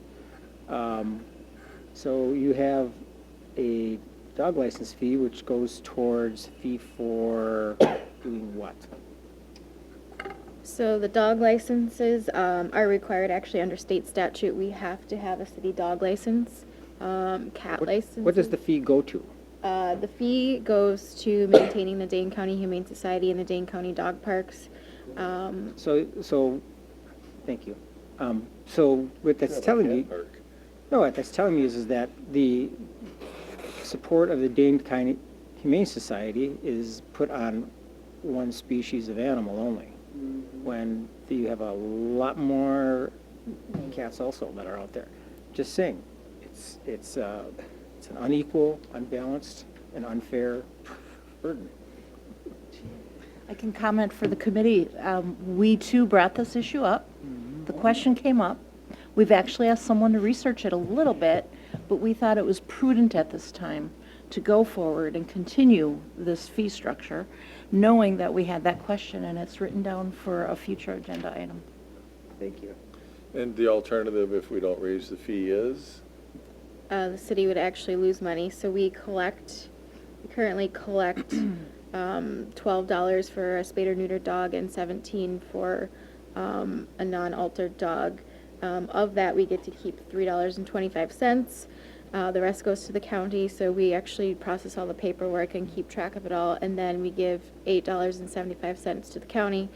So if we don't increase this by $5, we will actually be paying the county $2 for every single dog that we have in the city. So it's in our best interest to raise it. I did look into, the possibilities of raising it even a little bit more to generate more on the city side. But the purpose of the dog license is to actually make people come get a dog license. And if you move that fee up too much, you're not going to have as many people coming in to register their dogs. So. Thank you. Alderperson Schumacher. Holly, when was the last time this fee had been raised? I believe 2006. Alderperson Jensen, I know you're a dog lover. Oh, yeah. People know my dog. Yeah, I just was wondering when it was going to. So this will be for 2020 licenses. We actually get those around the second week of December, but it's for the year 2020. The calendar year? 2020. 2020 calendar year. After January 1. After January 1. Okay, so I can But get we my license actually now. start selling them in December. Get your license early. Yeah. Do we have to get one for Oli? No, he is a service dog. Oli's exempt? He is. Oli's exempt as a service dog, yes. Okay. Only in the cats are exempt. And the cats. And actually, he resides in the township as well, so. Oh, he does. Alderperson Caravello. Well, I'm not sure if everybody heard a comment that I believe that was from you, but if the cat situation was addressed, would there then not potentially be an expectation for county cat parks? Potentially.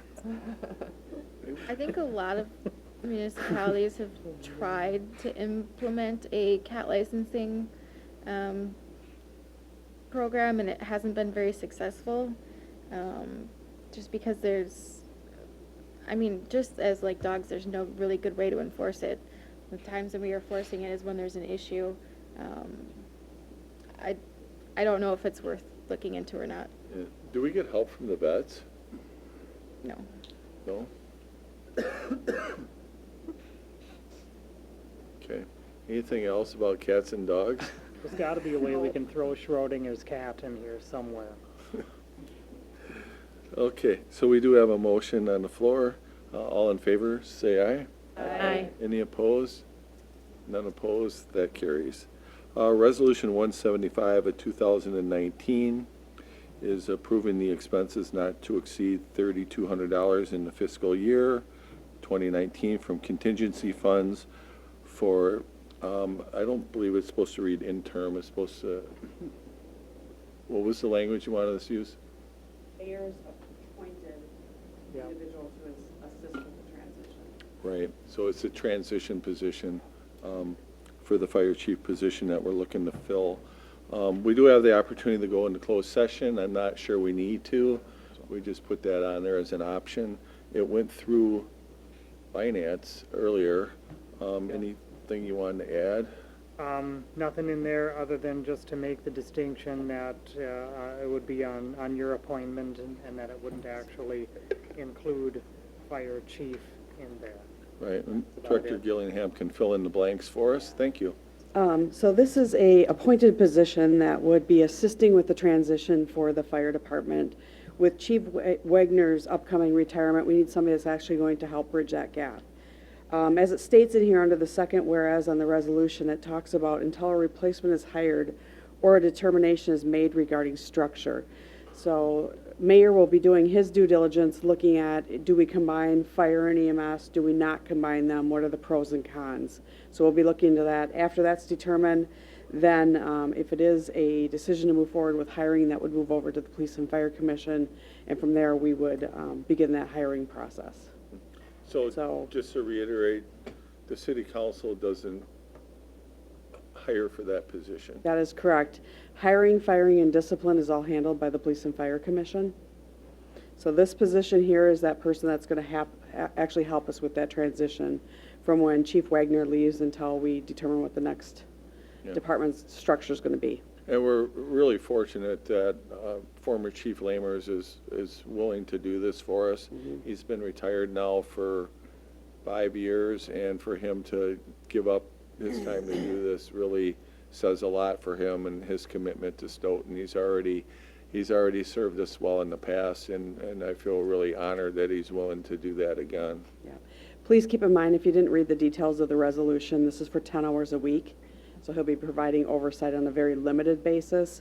We'll have to determine within the weeks coming if our assistant chief will be moving into that actual role of interim chief or not.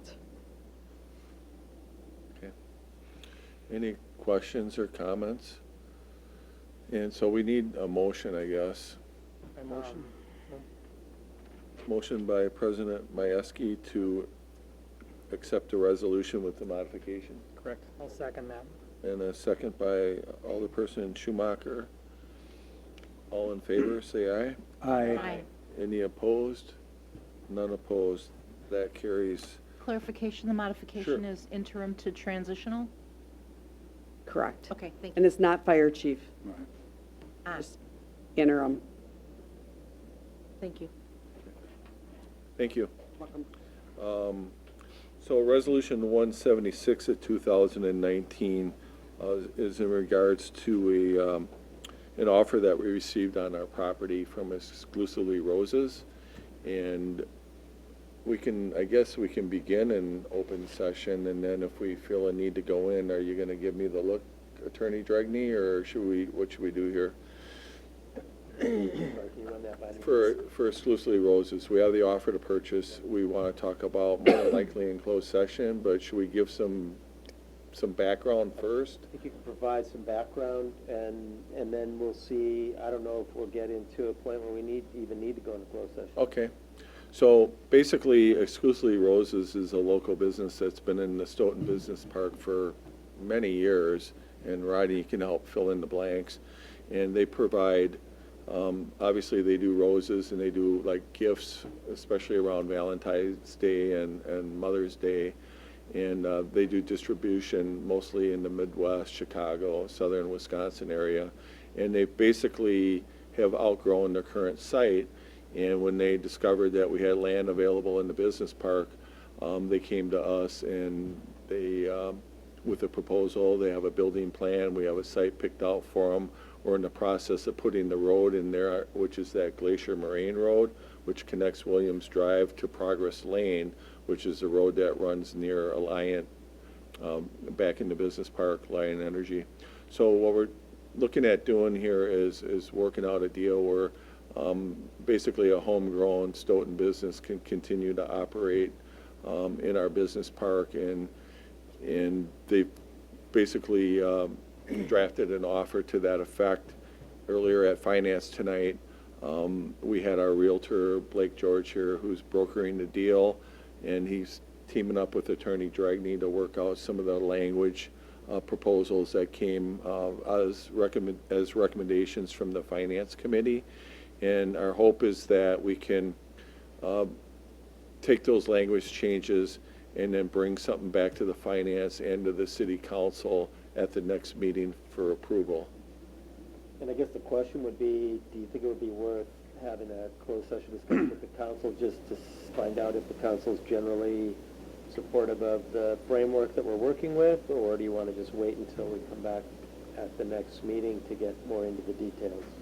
And that's totally up to you guys. I'll also add that Exclusively Roses representatives were at the Plan Commission meeting last night, and in the packet they included their building plan. So if you're interested in their design and plan of the building as well as the site, all that information is available. It's just a question of how much information would you like tonight in preparation of reviewing the offer to purchase the land at the next meeting. And I guess I opened it up to you guys.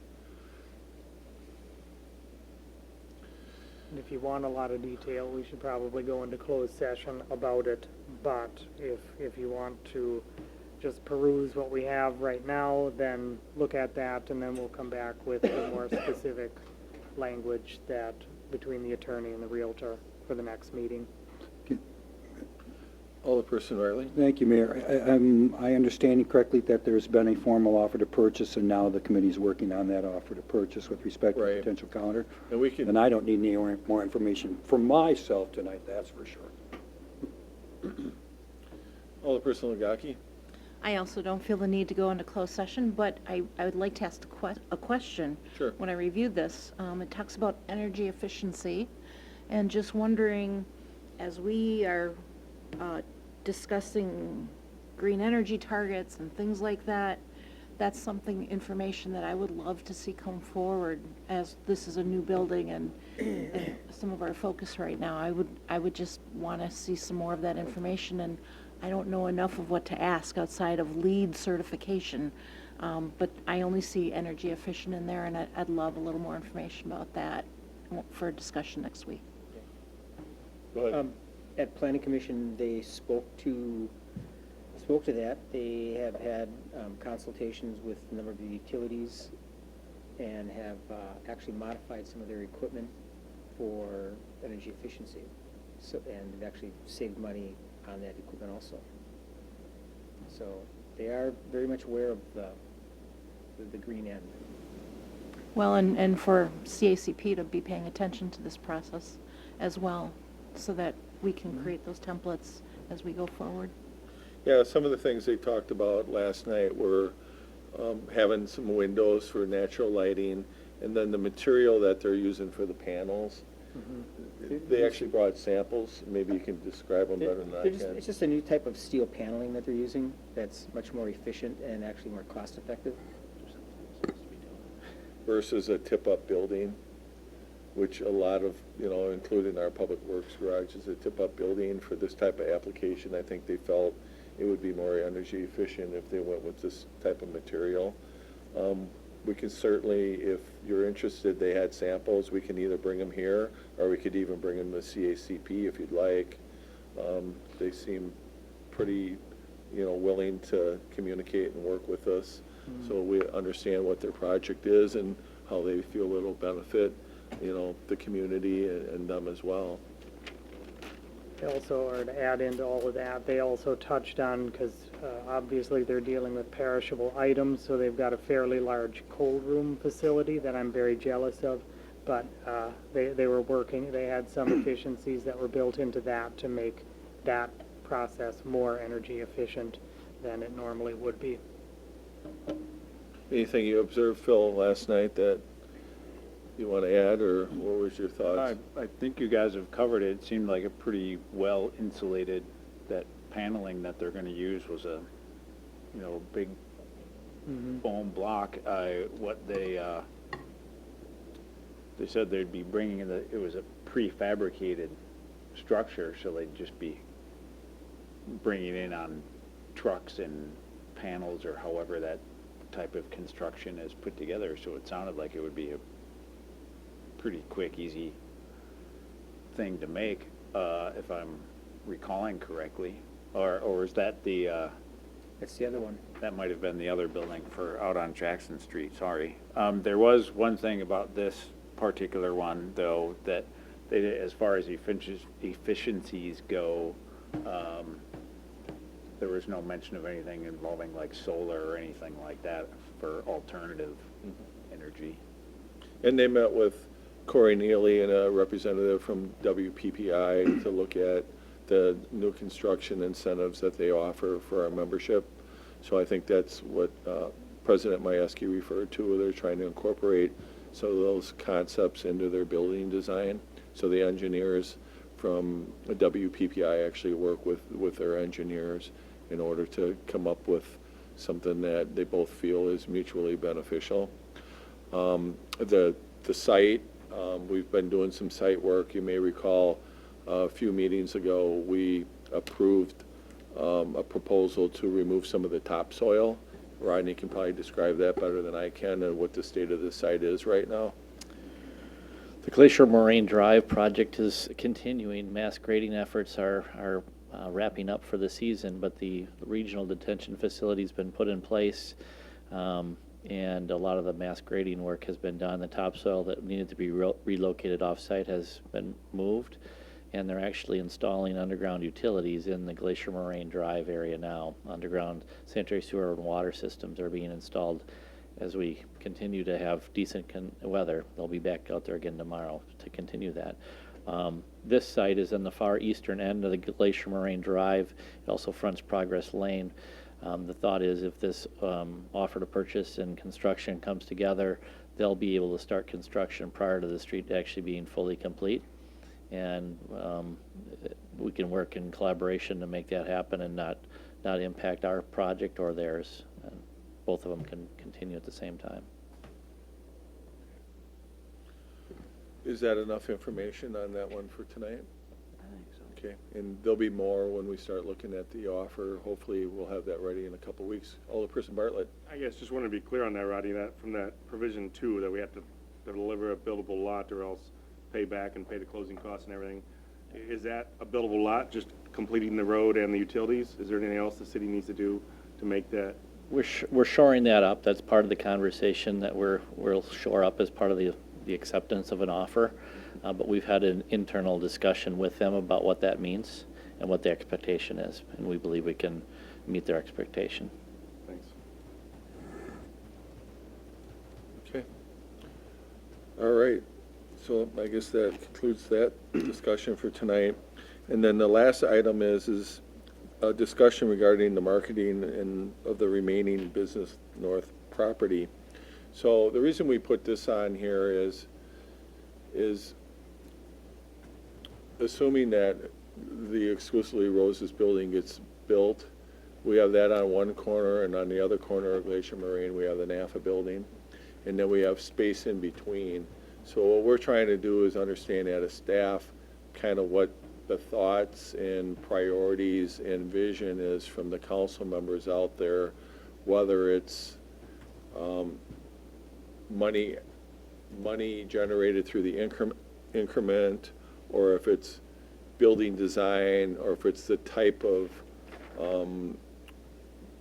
industry that would be located out there. So as we're working with our realtor and he brings in potential buyers to the land, we want to kind of have a general feel for what the council has in mind out there, so we can make best use of everybody's time and bring you a proposal that you'll approve. We do have some other interested people on the land out there. We met with one of them yesterday.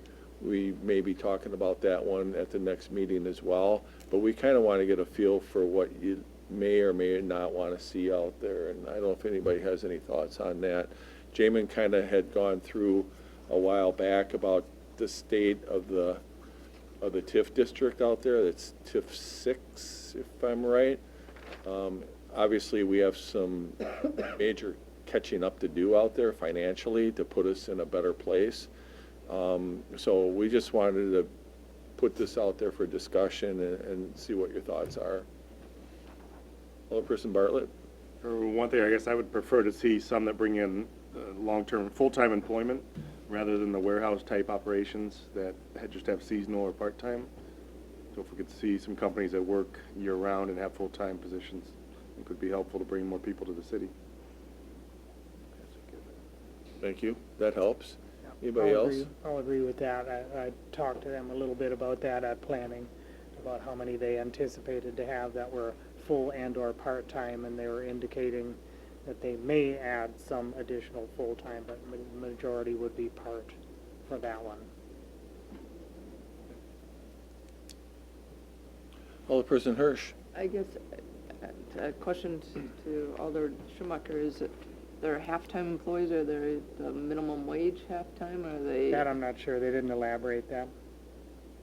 I guess I'd like to, Alder Bartlett, is I'd like to see some sort of industry out there that raises our standard of living instead of just the part-time minimum wage. I think we want something that's a little bit more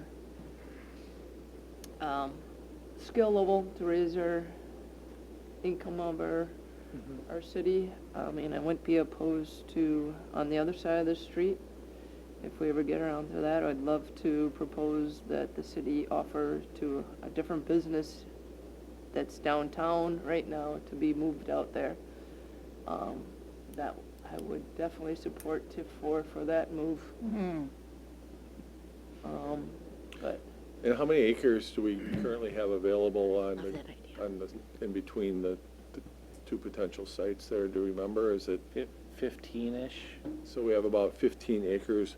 So on that 15 acres, I mean, would you foresee trying to have one huge manufacturing or multiple lots there? I mean, any thoughts about, do you have a preference? well, like I said, if we could move the business that's downtown out there so they can upgrade their facility and get it off our waterway, that would be one big business that I think would be very beneficial. But other than that, I mean, it would be great to have Exact Sciences or something like that. I don't want an Epic. Huh? It'd be a very small epic. The mini-me Epic Semi-epic. maybe, but not, something that big. Alderperson Bartlett? Yeah, I guess I'd prefer to have more separate offices and companies for diversity. I don't want a big manufacturing company that would go down if manufacturing goes down again. I go by Beloit and Janesville, a lot of manufacturing companies that are still sitting there vacant, and the cities can't do anything with them. So like more diversity in companies. If we could do that, or tech would be great, or something that's going to be there for the future would be very nice. But proximity to Madison. Is there a particular business park or somewhere where you go by that kind of be like, oh, that would be the one, so we could kind of look it up and see what's there and how it's laid out? I'd have to think about that. And you can just shoot us an email if you think of something in your travels. Pewaukee is a good one. Which one? Pewaukee and Heartland, they actually have some pretty upscale businesses in their business parks. Is there, Just because I drive past them every day. is there anything that you wouldn't want to see there? Another pole barn? Okay. I think I get the gist of that. Well, at the beginning of our April, I had suggested that we have a ad hoc committee on architectural review for commercial buildings, and this would be definitely part of that, and nobody wanted to have anything to do with that. However, what I'm hearing is that you want more upscale type of businesses and so forth. Presentation is a lot. Business Park North is a lovely place, but I think its presentation is a little bit lacking for what I think what everyone is considering as an upscale business. If we don't up our game on what we will accept there, I don't see us going in that direction. That's just a blunt estimate on my part.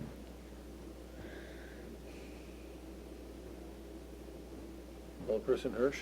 I guess along with that, if, say, the offer that we had in our previous discussion, if they had a more upscale business, would that be accessible to what you were just saying? Or, I know we know what the first business on Glacier Marine is not what we had envisioned, but with respect to the building, but, Truthfully, the Roses building that is being proposed is a very functional building, and it has a very minimal decorative aspect to it. and so if they had more decorative aspect, You'll have to look at the design yourself and make that judgment.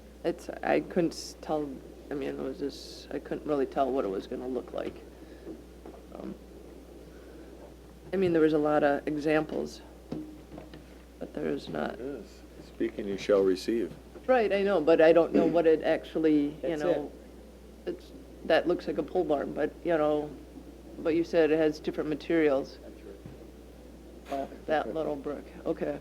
And then the panels are kind of they're steel, they kind of look more earth tone than regular steel may. And then you can see kind of the windows, obviously they're distribution, so they have the loading docks, because that's the nature of their business. And then I think there were some color samples in there somewhere as well.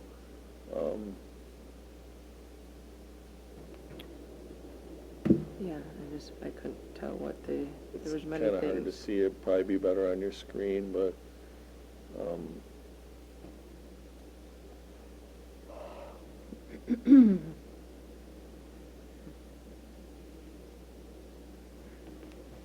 What's the bricks gonna look like? No.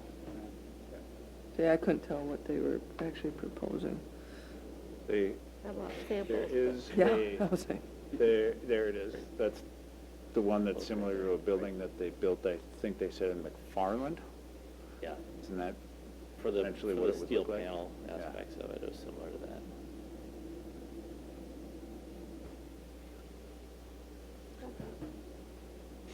well, if you have any other thoughts about, anything else, just kind of shoot them. We just figured as long as we were talking about the business park, we'd put this thing on here tonight. So the hopes is we get multiple people interested in the property, especially as the road goes in.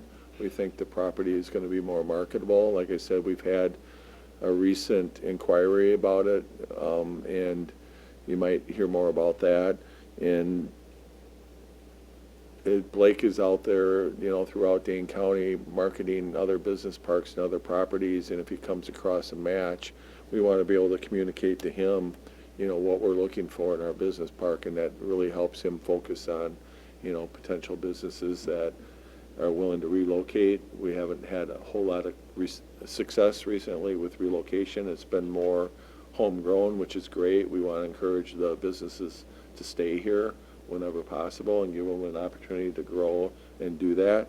But we also want to, keep in mind, other types of businesses that we might want to, try to convince that Stoughton would be a great place for a business.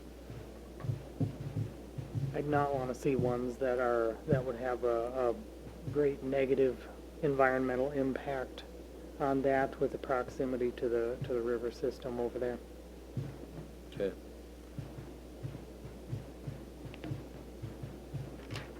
But another one I wouldn't like to see is self-storage or some of the big storage units.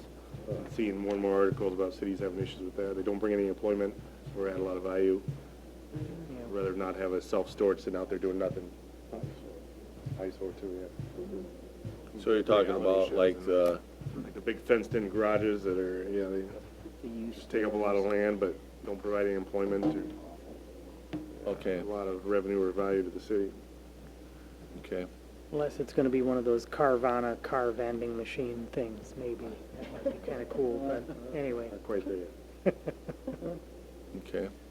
And then as far as, if you look at the businesses that are out in the business park, and maybe just make a trip through there, you can provide us some feedback, because we have a diversity. We have a gymnastics place, we have heating and cooling, we have Zalk Joseph's, we have Ortega, we have some business incubators that are out there in kind of the warehouse look. There's a variety of them out there. If you see something out there that you think, oh yeah, we should have more of that, just let us know. I think that would be helpful. More of the Nelson type. Yeah. Cummins would be nice. That would be nice. You know how many of the business incubator units are out there, and if there are any that are vacant, or are they all occupied? I don't know how many that are out there. 18 to 20, I think, somewhere around there. I thought they added some recently, within Yeah, like a year and a half. There's one section here that I think has 10, Mm-hmm. and that's where the cidery is. Yeah. They've got 2 down there, and then there's 2 car dealerships, and then there's another one that's a repossession. I think they've got 2 or 4 units, 5, 6 units, I think. I think they've got 3 buildings. And then, gosh, there's a couple other things that are in there too. A couple more. I think there's another car dealer or car repair shop in there. So, there's a number of them out there that are, potentially have have the ability to expand to elsewhere. I wonder if those are at capacity, or if there are even people eagerly awaiting those, if that would be something that would be of benefit to have some of these smaller incubator type things, so that with the potential to future expand it. Filled like that. Right. Okay. I know it's small potatoes, but Anybody else? All right. Well, it's been an action-packed meeting, so I think now would be a good Move to time. approve. What's that? I move to approve the meeting. Approve and adjourn? approve and adjourn, yes. Move to adjourn. Second by Hiley. All in favor, say aye. Aye. Any opposed? None opposed. Thank you very much. I'm hanging out for comments on the